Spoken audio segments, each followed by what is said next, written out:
राजा वीरेन्द्र वीर विक्रम शाह विक्रम संवत 2002 देखि 2058 नेपालका 10औं शाहवंशीय राजा थिए। यिनले विक्रम संवत 2028 देखि विक्रम संवत 2058 सम्म नेपालको शासन गरेका थिए। उनका 3 जना सन्तान युवराज दीपेन्द्र शाह, अधिराज कुमारी श्रुति शाह तथा अधिराज कुमार निराजन शाहका रूपमा जन्मिएका थिए। वीरेन्द्रका 2 जना भाइहरू हुन्, महिला ज्ञानेन्द्र शाह र कान्छा धीरेन्द्र शाह। धीरेन्द्रको पनि राजदरबार हत्याकाण्डमा मृत्यु भएको थियो। दरबार हत्याकाण्ड 2058 जेठ 19 सन् 2001 जुन 1 तारिकका दिन राज परिवारका 10 सदस्यको हत्या गरिएको घटना थियो। घटना पश्चात सार्वजनिक समाचारमा युवराज दीपेन्द्रले राजा वीरेन्द्र, रानी ऐश्वर्या, अधिराज कुमारी श्रुति, निराजन वीर विक्रम शाह, काका धीरेन्द्र शाह, काकी शान्ति, श्रद्धा, जयन्ती र श्रद्धाका पति कुमार खड्ग विक्रम शाहलाई गोली हानेर हत्या गरेर त्यसपछि युवराज दीपेन्द्रले आफैमाथि गोली प्रहार गरेको भनेर प्रचार गरिएको थियो।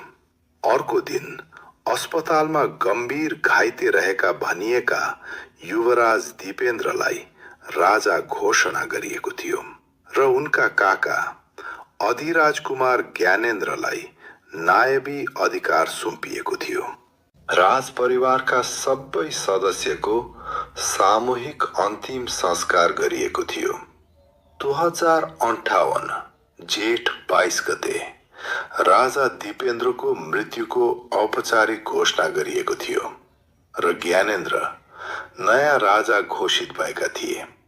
नयाँ राजाले सर्वोच्च अदालतका प्रधान न्यायाधीश केशव प्रसाद उपाध्याय र तत्कालीन सभामुख तारानाथ राणाबाट रहेको एक उच्च स्तरीय छानबिन समिति गठन गरी घटनाका सम्बन्धमा छानबिन गर्न आदेश दिएका थिए।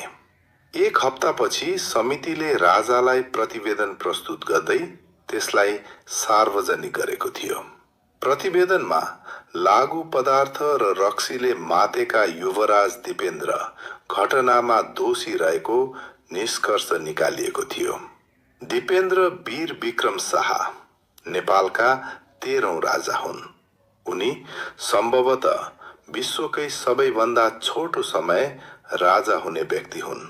दरबार हत्याकाण्डपछि यिनी अर्धमृत अवस्थामा राजा घोषित गरिएका थिए। त्यसको तेस्रो दिन यिनलाई मृत घोषित गरियो। दरबार हत्याकाण्डको जाँचबुझ गर्न बनेको आयोगको रिपोर्ट अनुसार सो हत्याकाण्डमा राजा वीरेन्द्र, रानी ऐश्वर्या लगायत राज परिवारका प्रमुख व्यक्तिहरूलाई यिनैले गोली चलाएका थिए भन्ने निष्कर्ष निकालेको थियो। दीपेन्द्र नेपालका राजा वीरेन्द्र र रानी ऐश्वर्या लगायत राज परिवारका प्रमुख व्यक्तिहरूलाई यिनैले गोली चलाएका थिए भन्ने निष्कर्ष निकालेको थियो। दीपेन्द्र नेपालका राजा वीरेन्द्र र रानी ऐश्वर्यका जेठा छोरा थिए। यिनी अविवाहित अवस्थामा नै मारिए। नयाँ राजाले सर्वोच्च अदालतका प्रधान न्यायाधीश केशव प्रसाद उपाध्याय र तत्कालीन सभामुख तारानाथ राणाबाट रहेको एक उच्च स्तरीय छानबिन समिति गठन गरी घटनाका सम्बन्धमा छानबिन गर्न आदेश दिएका थिए। 1 हप्तापछि समितिले राजालाई प्रतिवेदन प्रस्तुत गर्दै त्यसलाई सार्वजनिक गरेको थियो। प्रतिवेदनमा लागू पदार्थ र रक्सीले मातेका युवराज दीपेन्द्र घटनामा दोषी रहेको निष्कर्ष निकालिएको थियो। दीपेन्द्रको पनि उपचारका क्रममा जेठ 22 गते बिहान 3:45 बजे निधन भएपछि वीरेन्द्रका माइला भाइ ज्ञानेन्द्र शाहले राजगद्दी सम्हाले पनि। अब 3 करोड नेपाली जनताहरूको आशा भरोसा गृहमन्त्री सुदन गुरुङमाथि मात्र छ।